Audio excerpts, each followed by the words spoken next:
91 Reasons presents George Lucas's A Sithmas Carol.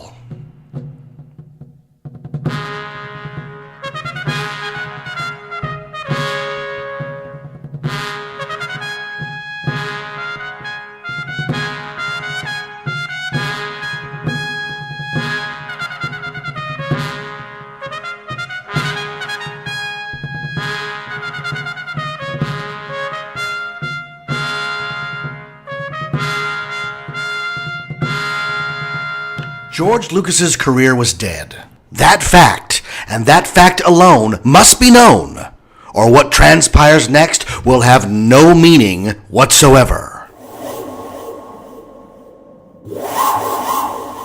And we find ourselves on a cobblestone street in a very swanky, upscale, spendthrift neighborhood where we see a collectible shop with bright lights burning in the windows. What's that it says? Scrooge and Lucas Collectibles. We buy toys, toys wanted. We venture inside. There's old Ebenezer Scrooge himself, right behind the counter, counting Star Wars figures one at a time. And across the way you can see his assistant, Jar Jar Cratchit, working feverishly on assembling Star Wars puzzles that simply don't have all of their pieces. "Bleh," Ebenezer Scrooge said. "Bleh. I see that Star Wars is coming back. The Force Awakens indeed. Bunch of nonsense. Bunch of humbug, that Star Wars. Not like it was when I was a kid. Oh, those were good Star Wars days. But not now. Star Wars is as dead as my partner George Lucas." Jar Jar Cratchit, sensing that it was now or never, got up from where he was working and walked over to his boss. Mr. Scrooge, Mr. "What is it, Jar Jar? You've got puzzles to complete. Those better be on sale by morning, or you're going to find yourself without a job." Misa was wondering if you could turn the heat up." "Turn the heat up? It's cold in here. Cold in here, Boss Scrooge." "It's plenty warm for working. If you were working faster, Jar Jar, your fingers wouldn't be cold." Suddenly, the door to the store opened. My Uncle Scrooge, Ebenezer Scrooge." "Oh, it's that blasted nephew of mine, Watto." Was wondering, Mr. Scrooge, if you're not too busy, maybe we could go see Star Wars The Force Awakens tomorrow. It opens tomorrow, Uncle Scrooge." "What's that?" "Uncle Scrooge, it's the new Star Wars movie. It opens tomorrow." "Bah! Star Wars is a humbug. What has Star Wars ever done for me?" "Well, it got you this shop you have." That was the old days. Star Wars lately is dead. As dead as George Lucas's career. It's not what Star Wars has done for you, it's what it does for everybody." "And what does it do for everybody?" "Well, we're all part of a thing, Uncle." "A thing?" "Yeah, you can walk up to a Star Wars fan and say, 'May the Force be with you.'" "Don't say that in here." "What, Uncle? May the Force be with you?" "Don't say that, 'May the Force be with you' in here with me. I'll have none of that. Bunch of fools walking around with plastic lightsabers, pretending it's the glory days. Any fool, I'll tell you what, any fool that's got 'May the Force be with you' on his lips should have a gaffy stick from a Tusken Raider plunged right into his heart." "Now, surely, Uncle, you don't mean that." "Of course I mean it. Star Wars is dead. It's not coming back. Bleh. Star Wars is a bunch of humbug." What's the matter, Watto?" "I was wondering, you never said if you'd go see Star Wars The Force Awakens with me tomorrow." "I won't be seeing that movie with you or with anybody else. And I'll ask you not to bring that new Star Wars crap in my store. We're only doing classic stuff here, OT only. Well, if that's the way you feel about it, Uncle, that is the way I feel about it. So get out with your crap. What is that? Is that a Padme keychain? Well, she's got the bare midriff. Don't bare midriff. It's just copying Slave Leia, note by note. Get that prequel crap out of here. I like it. It's good. It's not a good movie. Well, Uncle, I'm sorry you feel that way. Well, it is the way I feel. And I want you out of here. Don't come back. Okay. Bye. Oh, Mr. Jar Jar. Oh, Misa? Misa Watto? Yes, have a good day tomorrow. Oh, Misa will. And may the Force be with you. Don't you say that in here, Jar Jar. Watto, you get out of here. I gotta go. Everybody walking around with may the Force be with you. The Force hasn't been with us since Lucas screwed up the special editions in 97. Replacing Lapty Neck with whatever Jedi Rocks was. Jabba the Hutt in Star Wars and Boba Fett. All those extra scenes, bleh, who needs them? Ruining Star Wars. They made toys of characters that weren't even in the movie. If it's not canon, it shouldn't be a product. If that's the way you feel, that is the way I feel about it, Jar Jar. Get back to work. Moments later, there was another ring at the door. Pardon the interruption, Mr. Scrooge. Oh, that's you guys. From the Trade Federation. It is me, Newt Gunray and Rune Hako. I'm not going in there. That Ebenezer Scrooge is in there. Now you come in with me. You come in here with me. We talk to him now. What do you guys want? Well, Mr. Scrooge, I hope everything is going well for you this holiday season. Yeah, it's a great holiday season. Those fools releasing that crap Star Wars movie and Christmas has tripled our sales. Well, that's good to hear because me and Rune Hako... come in, Rune! I'm not going in there with that Scrooge. You come in, Rune. Come in now. Oh, sorry. Come in. We're here. You're here doing what? You're here to make a purchase? No, we're here to ask for donations. Wait a minute. Donations for what? Donations! We're here for donations for the underprivileged Star Wars fans who maybe can't afford all the newest light-up toys and stuff. Uh-huh. Underprivileged Star Wars fans? Mm-hmm. And you expect me to write a check to you? I told you it would be a bad idea, Newt. Now, Rune, let me talk. I know we both have the same exact voice, but let me talk. This is Newt Gunray talking now. Uh-huh. I couldn't tell you guys apart either. Misa's still here. Shut up, Jar Jar. Talking to the Trade Federation guys here. So you want me to write a check, huh? Well, yes, for the Star Wars fans who can't afford all the greatest new gadgets that J.J. Abrams and team have come up with. You know, the remote control BB-1 is $150. Mm-hmm. And I'm supposed to foot the bill for that? For people who can't get off their rumps and buy their own Star Wars toys?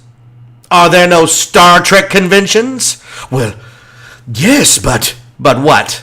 Most would rather die than go there. Well, maybe they should get to dying and decrease the surplus population.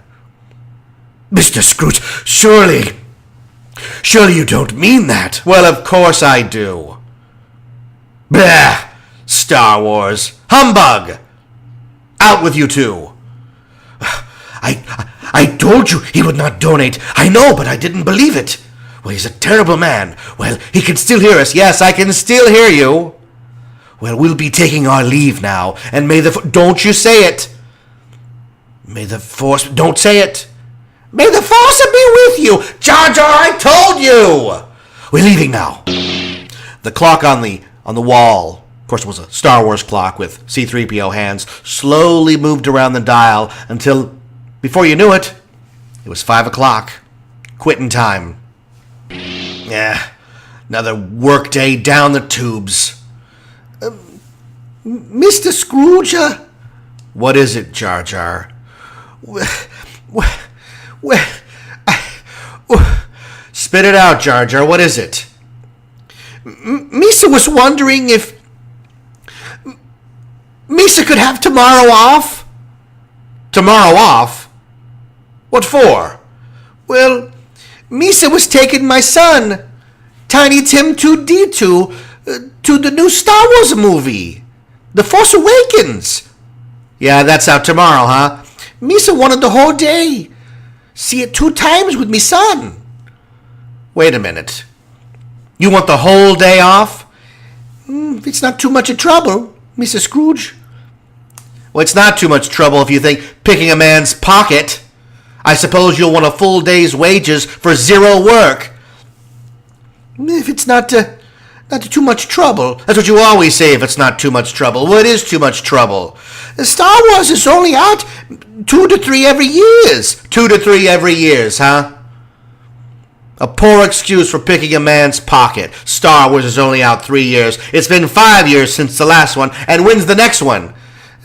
Misa don't know. Well, of course you do. I saw you on the internet all day. Star Wars Action News, rebelscum.com. I see you. You know when the next Star Wars movie is coming out. Misa's going to see... It's a Rogue Squadron next year. Oh, there's another one next year, huh? So now it's every year. So now you'll want a whole day off every year to go see Star Wars. A poor excuse for picking a man's pocket every 365 days. I tell you what, you can take the day off. Oh, Misa's so excited. So happy. You take the day off. But you be here all the earlier the day after.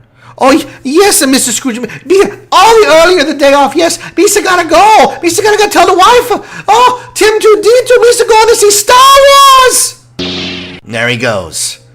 Fool. Hasn't got 2 nickels to rub together. Is going to spend $17 on an IMAX 3D ticket to see Star Wars The Force Awakens and buy a $20 commemorative popcorn bucket. Bleh! Star Wars. Humbug!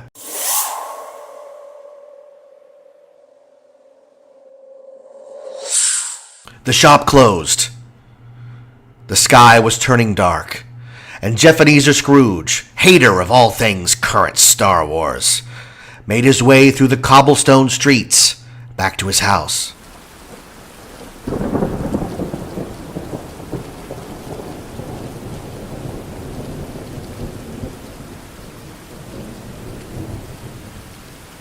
Yeah, Star Wars. Let's see, where are my keys here? Open my house. And there, on the door, the big ornate brass door knocker slowly turned into the face of George Lucas. Scrooge was taken aback. He stumbled backwards. When he blinked, the door knocker was back to normal. Must have been a trick. Trick of the light. Couldn't possibly have seen George Lucas Marley. Not sure what that was. Scrooge let himself in. He hadn't been in his house more than 2 minutes before there was a knock at the door. He turned and he tenderly grasped the knob. Visions of what he had just seen on the door knocker danced in his head, and he slowly opened the door. There, on the doorstep, was a furry brown Ewok, and it was singing, "Yub yub, eat up, yub yub, a choni choki chiki, a lutapi, ooh oh." Now get away from there! Yub yub, don't you yub yub me, you get out of here, idiot, urchin, sing at my door. Scrooge slammed the door in the Ewok's face. He slowly set about his house, turning on only the lights that he needed to move from room to room, fixing himself a bowl of stew, sitting by the fire. And as the night grew long, and even while he sat, Star Wars fans everywhere were lined up around the block to see Star Wars The Force Awakens the next day. Old Jeff Ebenezer Scrooge had none of it. No camaraderie, no friendship, just darkness, shadows, and ill feelings about the prequels, the special editions, and Shadows of the Empire, and all the ways Star Wars had been perverted long after Return of the Jedi. Later that night, Scrooge sat alone, his eyelids heavy, and they drooped. He slowly fell to sleep when, out of nowhere, there was a noise. There was something coming down the stairs. He got up, and he heard the rattling of chains. It was very unnerving. Who's there? Who's there? I've got a gun. I'm not afraid to use it. All he heard was the rattling of the chains. And suddenly there was a bright light as something from the other world floated down the stairs. All measure of man gone. Footsteps a thing of the past, a floating ethereal void staring directly at him. It was a ghost. It was the ghost of George Lucas. George Lucas Marley, floating before him. It was unmistakable. Scrooge knew exactly who it was, but he couldn't say it. Who are you? Oh, Ebenezer Scrooge! Who is it? Who is it?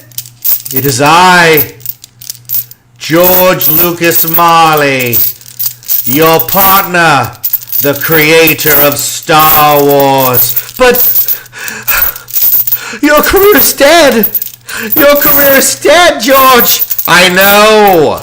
The ghost of my career is forced to walk the hallways of man for all eternity for the crimes I've committed. Crimes?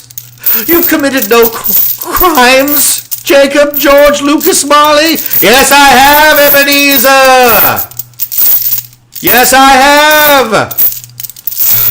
I don't know what you mean. I added ASP droids to A New Hope. I put Rontos and Jawas together. No, it can't be true. You've seen the special editions. You know it's me. And here I am. I have come to say to you, Ebenezer Scrooge, oh, please have good news for me. Something kind to say. I have nothing kind to say to you.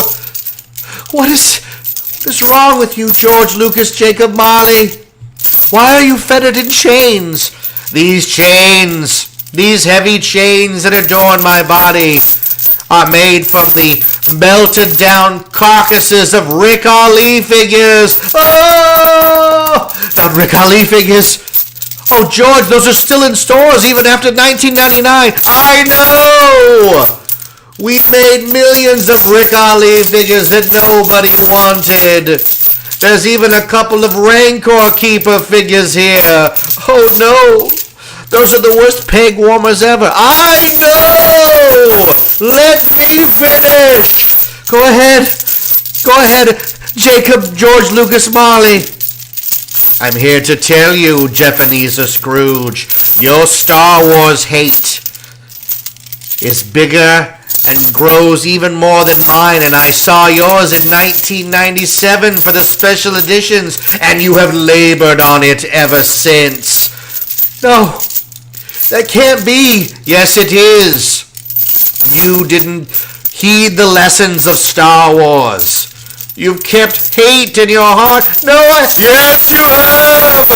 You have hate for all things prequel Anakin Skywalker, Mace Windu. Oh, don't say those names to me. They're like poison. Dexter Jetster. Oh, please. Not Dexter Jetster. Yes.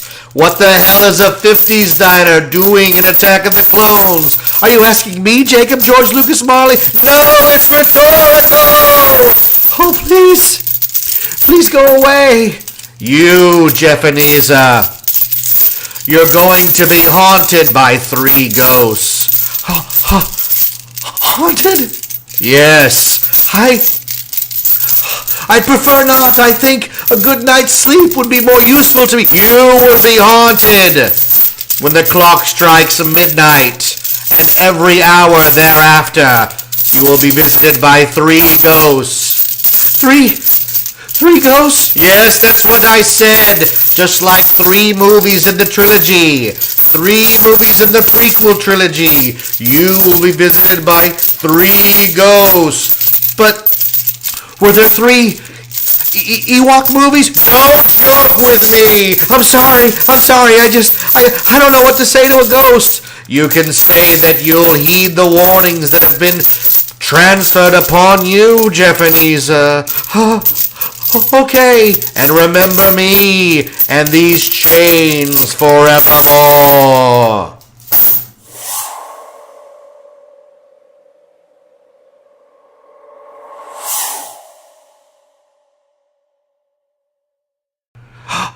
And like that, the ghost of George Lucas Jacob Marley was gone. Ebenezer Scrooge looked around. He couldn't tell if what had happened really happened or if it was a dream. I think perhaps I should go upstairs and get some sleep. A good night's sleep will really be conducive to me. I've got a lot to do tomorrow, inventory at the store and such. So Ebenezer Scrooge trudged up to bed. He put on his vintage 1978 pajamas, got into his vintage 1979 bed sheets, and drifted off to sleep. And somewhere, out in the ethereal void, the ghosts were slowly descending upon Ebenezer Scrooge.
Join us soon for part 2 of George Lucas's A Sithmas Carol, only right here on 91 Reasons.